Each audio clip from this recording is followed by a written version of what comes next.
Centre de rééducation des enfants sourds de Nubel situé dans la ville de Douala au Cameroun.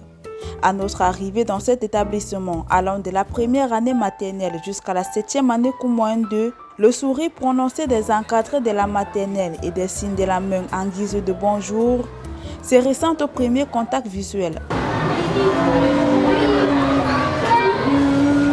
Dotés d'une intelligence débordante, les élèves de la 5e, 6e et 7e année suivent avec une attention alléchante les cours de mathématiques de cette année scolaire. L'écriture mathématique, c'est quoi? L'ensemble.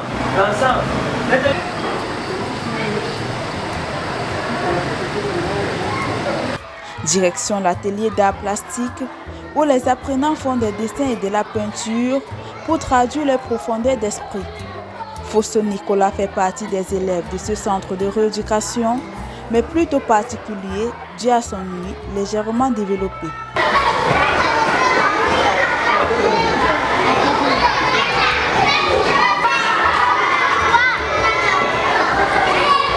Enfin, à l'atelier de couture, un travail de maître s'abat tous les jours pour sortir les contours stylistiques des uniformes scolaires.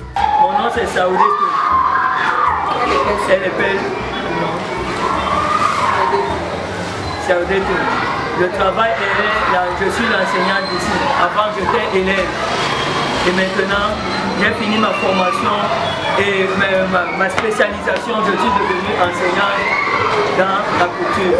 Vivre avec un handicap n'est pas évident pour le concerné et encore moins pour les parents. Pas facile, ce n'est pas tellement facile avoir ce genre de cas, quelqu'un qui n'entend pas, qui ne parle pas. C'est pas très facile, c'est vraiment très compliqué. Donc quand ce genre de cas t'arrive, tu n'as pas de choix, tu vas juste assumer parce que c'est ton enfant, tu n'as pas vraiment le choix. Donc c'est vraiment trop compliqué, c'est franchement compliqué. Face à cette situation, la jeune femme a été obligée de se débrouiller autant que faire se peut pour installer la communication avec sa fille. Donc, obligée de le faire, même si on ne connaît pas ça, puisque c'est mon deuxième enfant. Donc, puisque je n'y m'attendais pas, je suis obligée d'y faire avec. Parce que quand elle me parle avec des gestes, obligée d'aller comme elle me parle. C'est sa manière de parler, donc obligée de m'adapter à ça. Donc c'est pour cela. Donc j'ai donc commencé à faire aussi des signes avec elle. Viens, tu veux manger, tu veux boire. Donc les signes un peu faciles pour moi à mon niveau et qu'elle entendait aussi.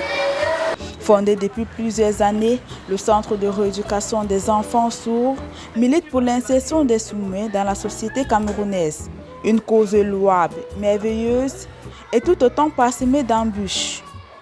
Les difficultés elles sont beaucoup plus d'ordre financier parce que pour couvrir une année scolaire avec tous les besoins, nous nous trouvons confrontés à ces difficultés à cause de la scolarité des parents non payés.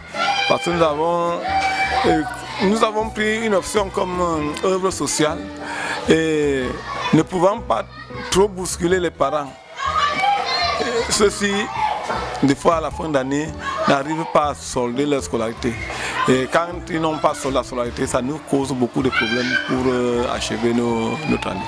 Journée de célébration, de sensibilisation et de reconnaissance. Voilà de quoi il est question pour la Journée internationale de la surdité de cette année, célébrée le 30 septembre 2023.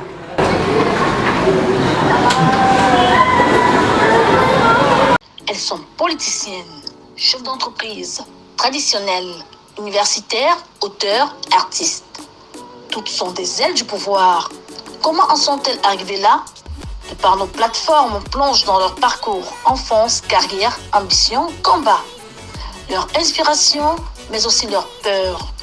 En ces moments où le monde connaît une mobilisation sans précédent pour l'égalité, elles ont accepté de raconter leur expérience de fille, de femme, de mère à Adi Poutou et puis Ardasha Parfait de Kafo.